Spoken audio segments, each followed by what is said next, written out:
បងប្អូនអើយចាប់ប្រាក់គាត់បានសម្រេចក្តីសម័យរបស់ខ្ញុំអារម្មណ៍បែបណាដែល idol ដែលខ្ញុំស្រឡាញ់ខ្លាំងចុងក្រោយគាត់ជាអ្នកសម្រេចក្តីសម័យរបស់ខ្ញុំហើយបងប្អូនទាំងអស់គ្នាបានដឹងអញ្ចឹងថាម្សិលមិញនេះគឺខ្ញុំចូលដំណើរចាប់ប្រាក់ក៏ដូចជាបងវិតទៅប្រទេសម៉ាឡេស៊ីឥឡូវនេះហើយខ្ញុំខ្លួនឯងបងប្អូនអើយគឺបានហោះទៅប្រទេសម៉ាឡេស៊ីផ្ទាល់តែម្ដងប្រទេសមួយដែលខ្ញុំចង់ទៅខ្លាំងបំផុតតែអ្វីដែលខ្ញុំកាន់តែសប្បាយចិត្តខ្លាំងបំផុតគឺខ្ញុំបានទៅជាមួយនឹង idol របស់ខ្ញុំបានស្រឡាញ់បងវិតនឹងចាប់ប្រាក់ខ្លាំងមែនតើហ្មងហើយខ្ញុំអត់ដែលនឹកសម័យហ៊ានគិតសម័យដល់ទេថាខ្ញុំមានឱកាសមួយនេះទៅជាមួយគាត់តែពេលនេះគឺខ្ញុំមានឱកាសមួយនឹងបងខ្ញុំអត់ដឹងនិយាយមកខ្ញុំនិយាយអត់ចង់ចេញខ្ញុំនិយាយមិនគូរំភើបលើសពីរំភើបហ្មងអូខ្ញុំពិតជាសប្បាយចិត្តខ្លាំងមែនតើដែលខ្ញុំបានទៅមើលចាប់ប្រាក់គាត់ច្រៀងនៅឆាកអន្តរជាតិបងប្អូនទាំងអស់គ្នាជាពិសេសគាត់បានពំនាំនៅ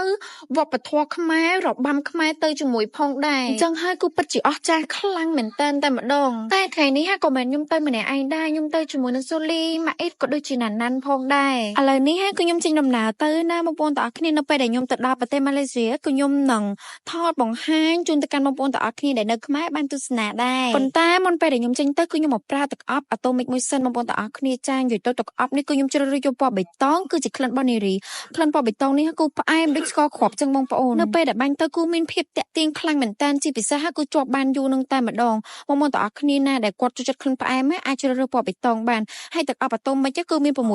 6ក្លិនបងប្អូនទាំងអស់គ្នាក្លិនគេមួយគឺមានភាពតាក់ទាញរៀងៗខ្លួនចំពោះទឹកអប់អាតូមិកបងប្អូនទាំងអស់គ្នាកុំបារម្ភខ្លាចថ្លៃគឺមានតម្លៃសមរម្យខ្លាំងមែនតើតែម្ដងបងប្អូនទាំងអស់គ្នានិយាយទៅគឺសមរម្យតែម្ដង